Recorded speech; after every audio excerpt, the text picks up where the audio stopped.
இப்படிப்பட்ட சாபத்தையும் இந்த மரணத்தையும் ஆசீர்வாதமாக மாற்ற வேண்டும் என்று சொன்னால் ஒரு மனிதனுக்கு ஒரு மனிதன் ஈடுபடி கொடுக்க வேண்டுமா இருக்கிறது. ஸோ ஒரு மனிதன் செய்த பாவத்துக்கு இன்னொரு மனிதன் இந்த பூமியில அவரும் மனிதனாக பிறந்து அவரும் ஒரு மனிதனுடைய சொல்லி பார்க்கிறோம். இதற்காகத்தான் இயேசு கிறிஸ்து பரலோகத்துல பிதாவுக்கு அடுத்த ஸ்தானத்தில் இருக்கும் பொழுது அவர் இந்த பூமியில அப்படிப்பட்ட ஈடுபணியை கொடுக்கத்தக்கதான நபர் யாருமே இல்லாத ஒரு பட்சத்துல குழந்தையாக்க இந்த பூமியில பிறந்து நன்மை செய்கிற தேவனாய் கூட அவர் சுற்றி திறந்து 33 ஆண்டு காலம் மனிதனுடைய வாழ்க்கையில காணப்படுகிற எல்லா விதமான காரியங்களை எல்லா விதமான கஷ்ட நஷ்டங்களை அவரும் அனுபவித்து ஸோ உலகத்தில் ஒரு மனுஷனுக்கு எப்பேற்பட்ட சூழ்நிலைகள் எல்லாம் வரும் என்பதை நன்கு அறிந்தவராய் கூட அவர் இந்த உலகத்தில் காணப்பட்டார் என்று சொல்லி பார்க்கிறோம். அப்போ அந்த ஆதாம் இழந்து போன ஒரு விஷயத்தை 2ஆம் ஆதாமாக்கிய இயேசு கிறிஸ்து வந்து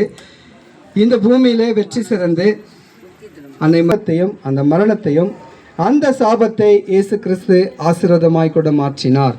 அந்த மரணத்தை இயேசு கிறிஸ்து ஜீவனாக்க கூட மரணமே உன் கூறு எங்கே, பாதாளமே உன் ஜெயம் எங்கே என்று சொல்லி அவர் மரணத்தை விழுங்கினார் என்று சொல்லி நாம் பார்க்கிறோம். அப்படிப்பட்ட இயேசு கிறிஸ்து மனு குலத்துல இருந்த ஒரு காலமாய் இருந்தது.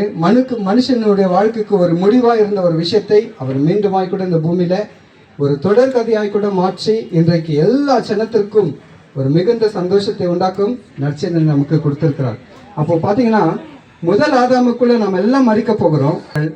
நம்முடைய தகப்பன் இல்லை நம்மளுடைய சொந்தக்காரர்கள் நம்முடைய தாத்தா பாட்டி இவர்கள் எல்லாம் பார்த்தீங்கன்னாக்கா ஆதாமுக்குள் மறைத்து விட்டார்கள்.